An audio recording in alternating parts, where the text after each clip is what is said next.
To understand the health of our forests, we must first dismantle a fundamental confusion: the difference between legal status and physical reality. Often, learners equate forest area with forest cover, but administratively and scientifically, these are distinct concepts. देखो, let us look at the Venn diagram on the left side of the slide. Recorded Forest Area or RFA is a legal concept. This is land that has been notified as forest under the Indian Forest Act 1927 or other local laws. It is purely based on revenue records. समझ रहे हो? Even if a piece of land is barren with zero vegetation, if the government paperwork says it is a reserved forest, it counts as RFA. बिल्कुल ठीक. Conversely, forest cover is a physical concept derived from satellite data, specifically LISS-3. This measures the actual presence of trees on the ground, regardless of who owns the land or what the papers say. Why does this distinction matter? Socho zara. Look at the overlapping brown and green circles. You can have forest cover outside the RFA, such as private mango orchards or plantations shown in the green circle part. Similarly, you can have RFA with no cover, like degraded scrublands within a reserve forest, the brown crescent. The sweet spot is the overlap: legal forests that actually have trees. The goal of forest management is to maximize this overlap. Now, how do we judge the quality of this cover? This brings us to the canopy density classes shown on the right side. A satellite looks down and calculates how much land is covered by the canopy or tree crown. If you look at the green squares representing density, you will see a progression. Very dense forest or VDF has a canopy density greater than 70%. This represents pristine, high-quality ecosystems like those in the northeast or western Ghats. Moderately dense forest or MDF with 40 to 70% density usually forms the bulk of our healthy timber forests. Open forest or OF between 10 to 40% indicates degradation or natural sparsity. Crucially, notice the scrub category with less than 10% density. This is ecologically significant but is not statistically counted in forest cover. Therefore, when the State of Forest Report or ISFR is released, we must ask, is the increase in forest cover coming from high-quality VDF or just commercial plantations in open forests? True ecological security lies in the density, not just the area. Clear hai? Moving from measurement to classification, we must understand why forests in India are so diverse. Why does a forest in Kerala look completely different from one in Rajasthan? Kyun? The primary driver here is climate, specifically the interplay of rainfall and temperature. In 1968, Champion and Seth provided the gold standard classification for Indian forests, dividing them based on these climatic gradients. Let us analyze the tropical forest distribution map to understand the causal link between rainfall and vegetation type. The logic operates on a moisture gradient. Look at the dark green areas on the map, such as the Western Ghats and Northeast India. These regions receive heavy rainfall, typically over 250 centimeters. Here we find tropical wet evergreen forests. Why evergreen? Because there is no water stress. Trees here do not need to shed their leaves simultaneously to save water. They remain photosynthetically active year-round, creating a dense, multi-layered canopy that blocks sunlight, leading to high competition for light. As we move to areas with moderate rainfall, say 100 to 200 centimeters, we encounter the tropical deciduous forests, or monsoon forests. The key mechanism here is phenology. During the dry season, moisture becomes a limiting factor. Simple hai, to survive, trees like teak and sal shed their leaves for 6 to 8 weeks to stop transpiration. This is a survival adaptation. Further down the rainfall gradient, below 50 centimeters, we see the tropical thorn forests in arid regions like Rajasthan. Here, the vegetation profile changes drastically, as seen in the bottom right stratification diagram. The height drops, and leaves modify into thorns to minimize water loss. A critical observation in the vegetation profile diagram is the biomass density. The evergreen forest on the left has a complex structure with an emergent layer of 60 meters plus, a canopy, and an understory. This vertical stratification supports immense biodiversity. In contrast, the deciduous forest on the right has a simpler structure and lower biomass. Therefore, when studying forest types, do not just memorize tree names. Understand that the forest structure is a direct biological response to the water availability profile of that region. Got it? While the previous slide focused on rainfall as the determining factor, here we introduce altitude and salinity as the primary variables. In the Himalayas, as we ascend, the temperature drops, mimicking the climatic shift from the equator to the poles. This creates altitudinal zonation as depicted in the pyramid diagram on the left. Dekho, at the base of foothills, we have tropical deciduous forests. As we climb to 1,000 to 2,000 meters, the climate becomes subtropical, supporting chirpine and oaks. Rising further to 1,500 to 3,000 meters, we enter the temperate zone, dominated by conifers like deodar and spruce. These trees have needle-like leaves to survive frost and snow. Above 3,000 meters, we reach the Alpine zone. Here, trees cannot survive the harsh cold. They become stunted shrubs like rhododendrons and eventually give way to alpine meadows called bugyals before hitting the permanent snow line. A specialized case of temperate vegetation exists in South India known as the sholas in the Nilgiris and Annamalai. These are stunted evergreen forests nestled in the valleys of rolling grasslands. They are unique because they are a relict ecosystem holding immense water and biodiversity, functioning like a sponge for the ecosystem. Shifting our focus to the right side of the slide, we look at littoral and swamp forests, specifically mangroves. Here, the challenge is not temperature, but salinity and anaerobic soil, meaning lack of oxygen. How do trees survive in salt water? Socho zara. Look at the mangrove adaptation circular diagram. The soil in regions like Sundarbans or Bhitarkanika is waterlogged and salty. Regular roots would suffocate. Hence, mangroves have evolved pneumatophores or breathing roots that stick out of the mud to capture atmospheric oxygen. You also see stilt roots, which act as anchors against tidal waves. These forests are not just trees, they are bioshields protecting the coast from cyclones and are critical blue carbon sinks. The distinction is clear. Montane forests adapt to cold or altitude, while littoral forests adapt to salinity or tides. Both are highly specialized and fragile ecosystems compared to the broad tropical forests of the mainland. Samajh aaya? We have understood what forests are. Now we must analyze why they are disappearing. Deforestation is not a random event. It is a systematic land use change driven by economic pressures.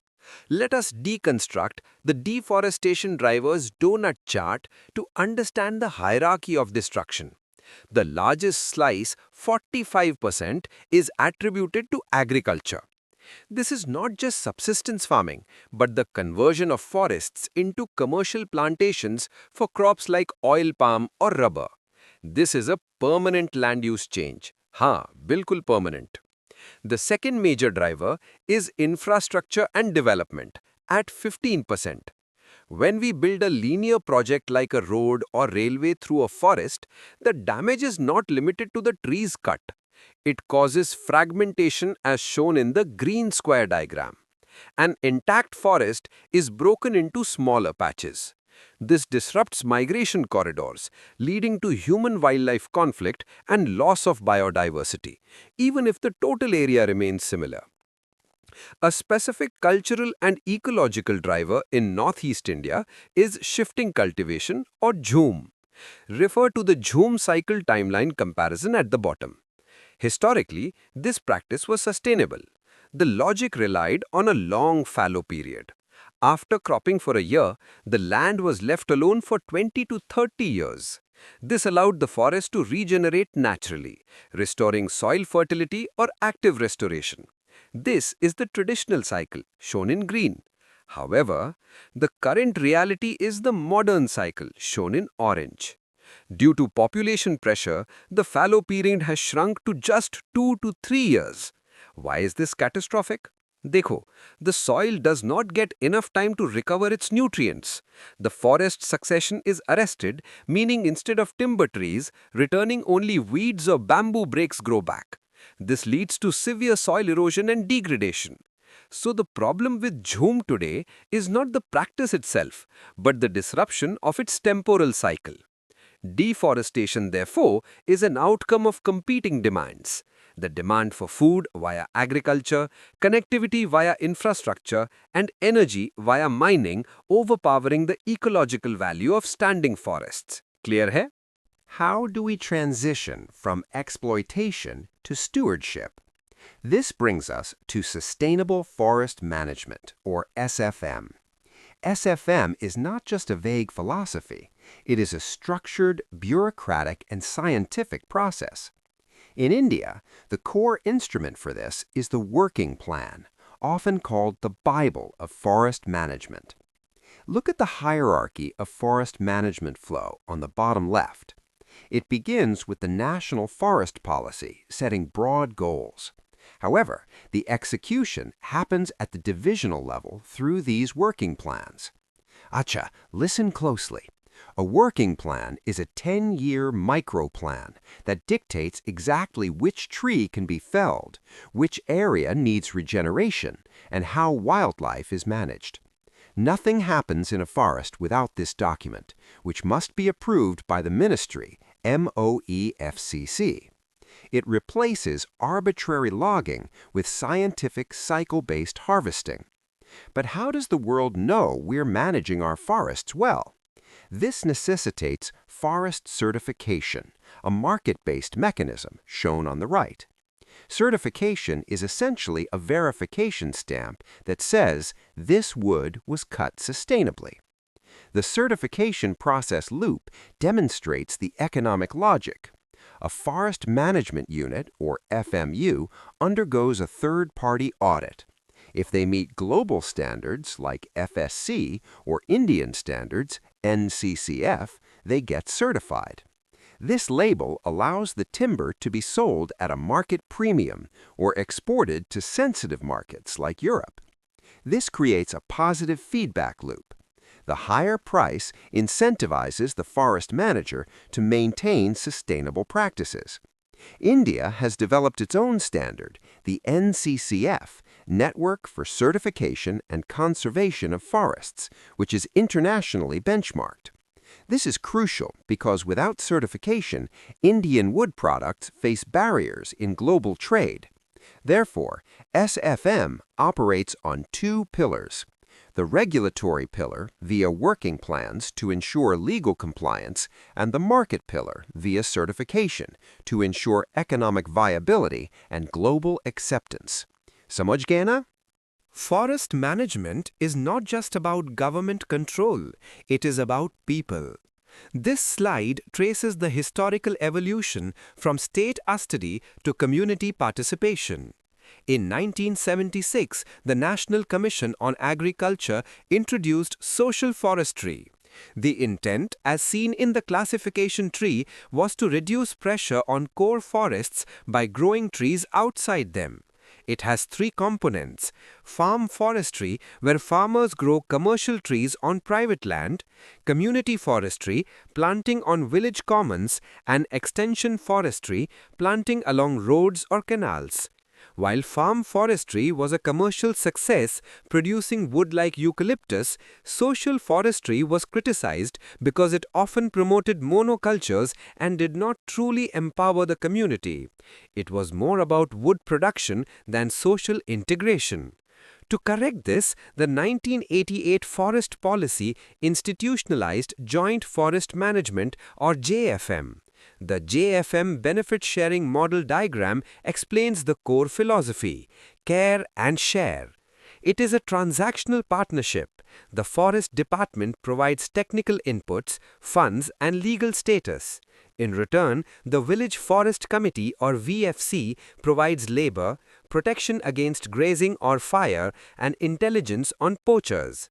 What is the incentive for the villager? Socho zara. Look at the benefits distribution section. Villagers get 100% access to non-timber forest products or NTFP like fruits, gums, and firewood.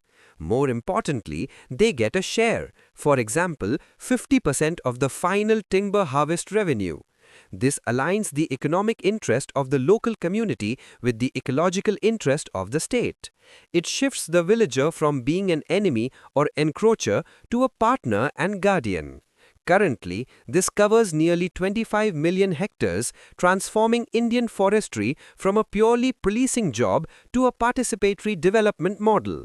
The success of JFM proves that you cannot protect a forest if the people living inside are hungry or hostile. Bilkul theek, right? In the context of climate change, forests are no longer just sources of timber. They are carbon warehouses. This brings us to the concept of REDD+, reducing emissions from deforestation and forest degradation. Notice the comparison diagram on the left. The original REDD concept was passive. It simply meant stop cutting, deforestation, and stop damaging, degradation. However, REDD+ adds the critical plus component: conservation, sustainable management, and enhancement of stocks. The plus signifies active intervention, not just protecting what exists, but aggressively planting more to suck carbon out of the atmosphere. This is backed by the Warsaw Framework, which sets the rules for measuring, reporting, and verifying, or MRV, these carbon gains to receive global finance. But where is this carbon stored?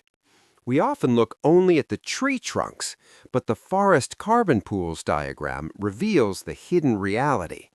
Deco, while above-ground biomass, like stems and branches, stores about 40 to 50% of carbon, a massive portion is hidden underground. Soil organic carbon, or SOC, in the humus layer, and below-ground biomass, meaning roots, constitute a significant, stable, long-term sink. In fact, soil is often the largest pool. Therefore, simply planting saplings is not enough.